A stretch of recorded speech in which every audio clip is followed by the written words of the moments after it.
جب آپ نے خواب دیکھا کہ بیٹے کو اللہ کی راہ میں قربان کر رہے ہیں، بیٹے نے سنا تو کہا اگر اللہ کا یہ حکم ہے تو مجھے سر تسلیم خم ہے، لیکن اللہ نے امتحان میں کامیابی کے بعد انہیں ذبح نہیں ہونے دیا، بلکہ ایک دمبا بھیج کر اس عظیم قربانی کو قیامت تک کے لیے نشانی بنا دیا۔ حضرت اسماعیل علیہ السلام وہی ہیں جنہوں نے بعد میں اپنے والد کے ساتھ مل کر کعبہ کی بنیادیں اٹھائی۔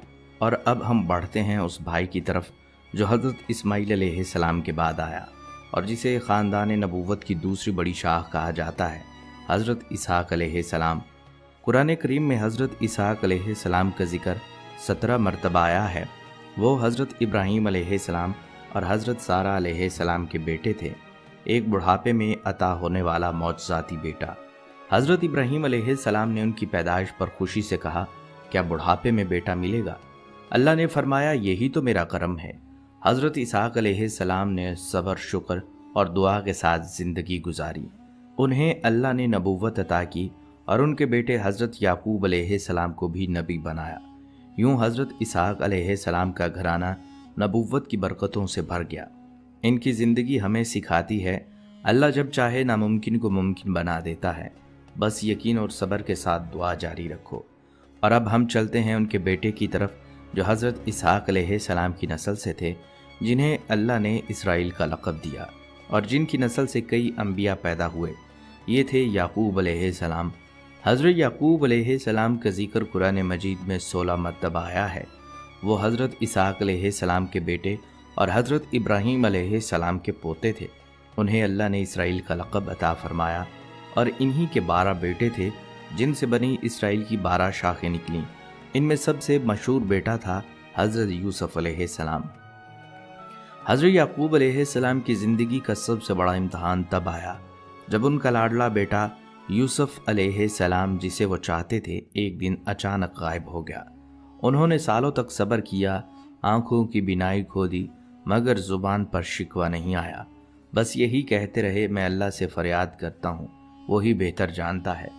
آخرکار وہ دن آیا جب باپ بیٹے کی ملاقات ہوئی اور یعقوب علیہ السلام کا صبر رنگ لے آیا۔ حضرت یعقوب علیہ السلام ہمیں سکھاتے ہیں، صبر صرف خاموشی نہیں بلکہ یقین اور دعا کے ساتھ جینا بھی ہے۔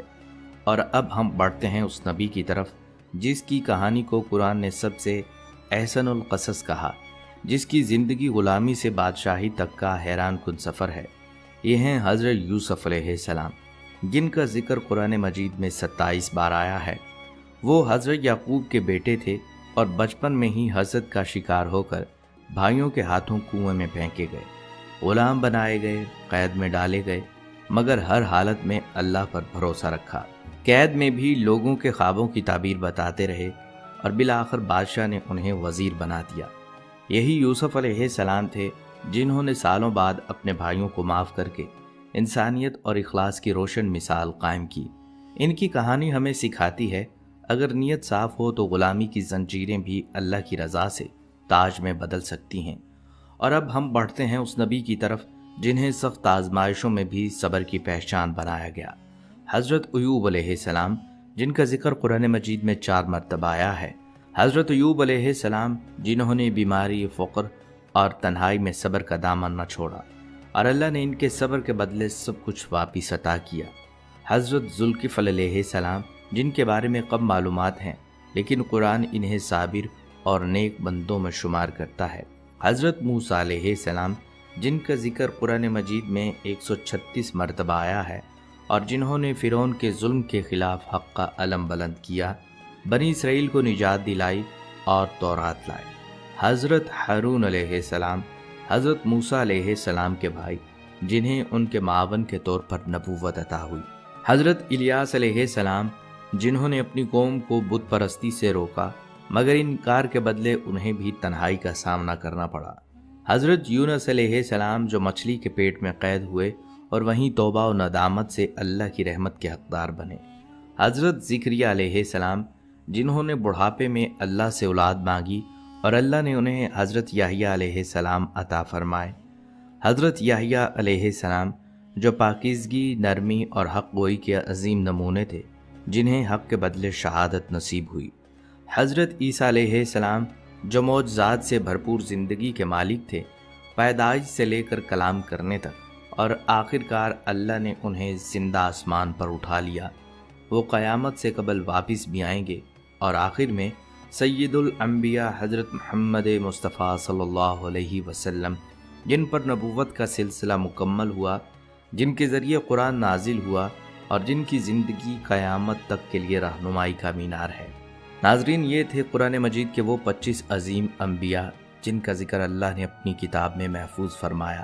ہر ایک نبی کی زندگی میں سبق، قربانی، صبر اور توحید کا پیغام ہے، اور ہم سب کے لیے دعوت فکر ہے کہ ہم صرف ان کے نام نہ جانیں بلکہ ان کے راستوں کو بھی اپنائیں۔ ناظرین، جیسے کہ ہم نے ویڈیو کے آغاز میں ایک سوال اٹھایا تھا کہ جب 1,24,000 انبیاء کرام دنیا میں تشریف لائے تو پھر قرآن مجید میں صرف 25 کے نام ہی کیوں ہیں؟ تو آئیے اس کا مختصر اور مؤثر جواب بھی سن لیں تاکہ یہ ویڈیو ایک مکمل، جامع اور ہدایت سے بھرپور اختتام تک پہنچے۔ ناظرین، اللہ رب العزت نے تمام انبیاء کرام کو سچ، روشنی اور ہدایت کے لیے بھیجا، لیکن قرآن مجید کا مقصد ناموں کی فہرست دینا نہیں تھا بلکہ ہدایت کا پیغام دینا تھا۔ قرآن میں صرف ان 25 انبیاء کا ذکر ہے جن کے واقعات، آزمائش اور جد و جہد ہماری اصلاح، نصیحت اور عبرت کے لیے زیادہ مؤثر تھے۔ اللہ نے خود قرآن میں فرمایا کہ ہم نے کچھ رسولوں کا ذکر کیا اور کچھ کا ذکر نہیں کیا، لہٰذا یہ 25 وہ منتخب انبیاء ہیں جن کی زندگیاں ہمیں یہ سکھاتی ہیں کہ چاہے حالات جیسے بھی ہوں، حق کی راہ پر چلنا ہی اصل کامیابی ہے۔ پیارے دوستوں، صدقہ جاریہ کی نیت سے اس ویڈیو کو دوسرے لوگوں تک ضرور شیئر کریں، اور اگر آپ کو میری ویڈیو پسند آئی ہے تو ویڈیو کو لائک کریں اور میرے چینل کو سبسکرائب کریں۔